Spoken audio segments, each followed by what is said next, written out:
So let's go. All right, here we go.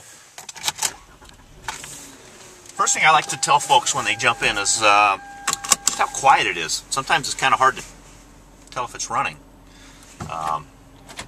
but it is. I'm gonna go ahead and get out of here so they can close that door. It's a bit chilly today, so they'll want to keep the door closed. But I wanted to talk to you a little bit about like the gated shifter here when we get out here, because it's pretty cool. It's the reason why I like it a lot. Of course, what I mean by gated is that there's several different spots that you can put this in gear. And of course, in park, obviously, since it's gated, all you've got to do is move it to the right and pull it down. So, what I like about that is that some gear shifts you have to pinch something or squeeze something or manipulate it somehow with your hand or your fingers. But if you have a sore finger, sore hand, or sore wrist, or sore arm, sometimes it's hard to deal with that. So with this, you just push it to the right and pull it down. Now in reverse, actually the camera is not up in the mirror. It's actually right here on the dash. So we're actually looking back at the door that we just came out of, which is kind of cool. One more notch down is neutral, and one more notch down is drive. It's really easy to configure because the corresponding gear is directly opposite of the letter that you have here. Plus they've got a redundant system up here. Well, if you can see it, maybe not, I don't know. There's a D there. If I move it up to and neutral and then reverse and then park. So it's really easy to tell which gear you're in when you need to know. So we'll get going here. Once again, this thing, the steering on this thing is just butter smooth. You wouldn't have any trouble driving this. I like it because it's the vehicle's still pretty low to the ground. It gets great aerodynamics, but yet you sit up a little higher and you get great visibility with the vehicle. The steering wheel is tilting and telescoping, so I can move it in, move it out, put it right where I want it, lock it back in place, and we're off and running. Gosh, all kinds of cool stuff here. I'm going to turn out here and I'm going to do a kind of a quick acceleration test just to kind of give you an idea of what this thing really can do.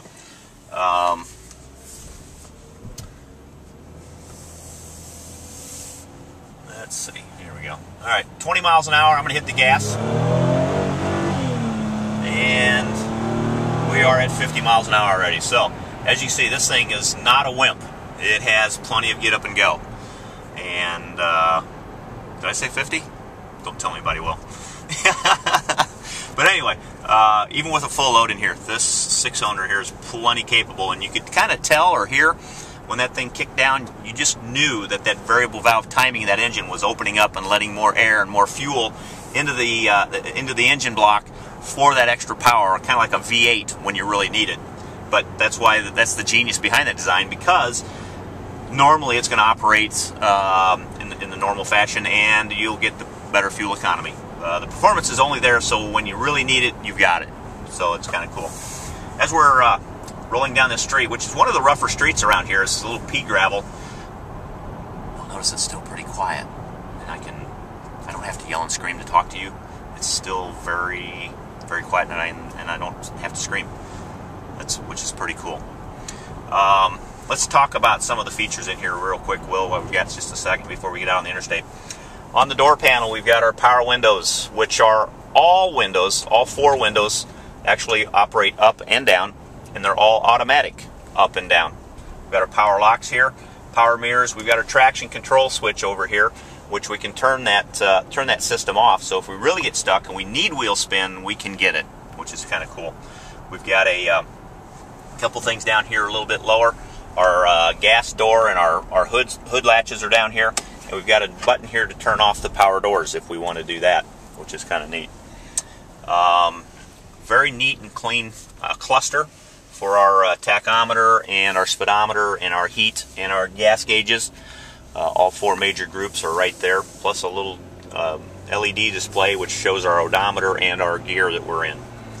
Toyota likes consistency, and what I like about the consistency of the steering wheel is that your light bar over here is the same as always. Your washer, windshield washer bar over here is the same as it is on every other car. The outside knob, car or van or SUV, is for the rear, and the bar itself is for the front. Cruise control is always right here. It's always the same. Even my little 95 Celica has the exact same cruise control button on it, so it's been that way for a long, long time. And like Toyota's, you know, famous for if it's not broke, don't fix it. So not much is ever broke on a Toyota, so that's kind of cool. Over here we've got on the steering wheel, we've got our controls for our audio system, and we have controls for our Bluetooth cell phone, which is really, really handy when you have a whole carload of kids or the families in here. Really easy to actually manipulate this and talk without having to take your eyes off the road and be distracted. We want to talk real quick about the audio system. This is a nice one in here. This one is a premium upgrade. It actually has AM, FM. It's got a that satellite thing, XM, yeah, that thing too, plus a CD player. Here, real quick, we'll take a break. I'm gonna get started here. We just turned onto the ramp, and you know, by the end of the ramp, you want to make sure that you can get up to speed and merge into traffic safely. Well, I'm already doing 65, so I'm going to be able to merge into traffic very safely, very securely, not have to worry about, am I ever going to get to speed to get up on the highway? And once again, we're driving down the highway 65 miles an hour. Not much wind noise. Still very, very quiet. And it's kind of a chilly, blustery day here in Quincy, so the whole vehicle is designed around very low wind resistance, very low wind noise, and even the mirrors, the way they're designed, actually promote low wind resistance. There's a thing there I can't think of. I'm sorry. I should know this, right? Coefficient to drag, low drag. That's what I wanted. So yeah, the car is really, really quiet. Unless you got a whole van full of kids, and then you know they're always yelling and screaming. But that's why we love them, right? So anyway, back to this. Oh, I'm gonna hit the brakes here real quick. So from 40, ready? Yeah, very, very efficient. That's what those big brakes do for you when you have to stop this thing on a dime. You know, I feel extremely safe with my family in one of these, and I know I wouldn't hesitate 1 minute to sell you and your family one of these, because that would make me feel so much better about your wise choice of purchasing a Sienna minivan. All right, let's go back to back here. We've got talked a little bit about the radio. This is your climate control system. As you can see, it's 3-zone: passenger, rear, and driver. This is where the air direction is. Each individual person can adjust what their air temperature is. This is air speed, and this is for the rear. We can actually set that to the rear control, and the rear people in the back can actually set theirs so it's actually on. You can probably hear it. This has to do with your informational display up here in the console. If I push info, it'll actually go to different types of modes as far as your trip computer is concerned. The thing has got a huge amount of storage. We've got a set of cup holders here. We've got a set of cup holders here. We've got bottle holders in the door. So I've got 3 different spots I could put some kind of a drink just as a driver, and the same for the passenger. So the thing, I think, has like 14 cup and bottle holders for all 7 passengers. So everybody's got at least 2, you know, to choose from. As you can see in here, there's a nice big area inside of the console there. Cup holders once again for the rear, which is kind of nice, and then you've got the bottle holders in the door for the rear passengers also. Let's see, what haven't we? Let's go up here. We've got our auto dimming mirror with home link and compass, programmable garage door opener frequencies for 3 different frequencies at the home. We've got a sunglass holder and conversation mirror, so that I can actually be driving, look in here, either watching the children or chatting with people, so I don't have to turn around to talk to them. It's less distraction. Plus I've got my power door openers here and my reading lights if I want to operate those individually. So it's really neat, really clean. Everything is very ergonomic. I can reach anything that I need to on the van very easily and very efficiently. Why don't we take a minute? I want to go inside and I want to show you the window sticker on this thing, and I want to show you why this is such a great value for you and your family. Sound good?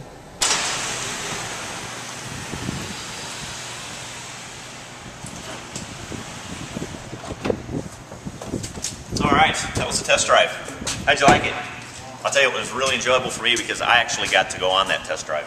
You need to come in and take a drive for yourself, I guarantee you that. You will fall in love with it. Alright, right up here, I want to talk to you real quick about the window sticker. First of all, let me say that the vehicle comes with a 3-year, 36,000-mile bumper-to-bumper warranty, which is pretty standard for the industry. The powertrain and the restraint systems in the vehicle are covered for 5 years, 60,000 miles, which for Toyota has been the same since I've been here for 9 years. Toyota hasn't had to compete with other car companies and go to 5-year, 100,000 miles or 10-year, 100,000 miles on their powertrain warranties, simply because most people know they're a Toyota and they don't need to. Other companies have had to raise the bar on the powertrain warranties because that's the only way they're going to get you in there to look at their cars. So I'm not being biased, I'm just being, well, yes I am. I love my Toyotas. That's why I say that. First of all, you'll see here that the MPG on the vehicle, the average is 18 city, 24 highway. People have gotten as much as 22 miles per gallon in town and as high as 29 miles per gallon on the highway. So like you see, that's just an average. As an LE, this is the list of standard features on the vehicle, and it's a long list. The power plant, a lot of the safety features that we talked about with the airbags and the star safety system. Power doors are standard. A lot of the comfort features inside are standard, including the cruise control, eco drive, the captain's chairs, the radio system. We didn't really get to talk about the 90-day trial subscription to XM and the USB port, which is kind of neat. It's kind of new. You can just plug in your zip drive and play music right off of that. Over here we've got a small list of optional features. We've got an anti-theft system, engine immobilizer. We've got a tow prep option, which is kind of cool. This one actually comes with, oh wait a minute, come on. Not a problem. See, now you're have a starring role. Thank you for your business, ma'am. Okay, this one comes with a dual DVD entertainment system that was actually put in by Toyota. It's a $2,000 option. We've got mud guards and lower door molding. This vehicle, with all of that, is $32,700. Without the DVD system, you're looking at $30,700. I can't think of a better value for a van. At $30,000, you get the best van in the business. You get a great warranty. You get great dependability, great reliability, great safety for the family. You owe it to yourself. You owe it to your family to come in and take a look at this vehicle before you make a decision. Because I guarantee you, if you drive this, nothing else will feel like the same and nothing else will compare. So make it a point to come see me. My name is Rick Mavis. I'm at Shottenkirk Toyota, 54th and Broadway, Quincy, Illinois. Can't wait to see you and take a test drive with you.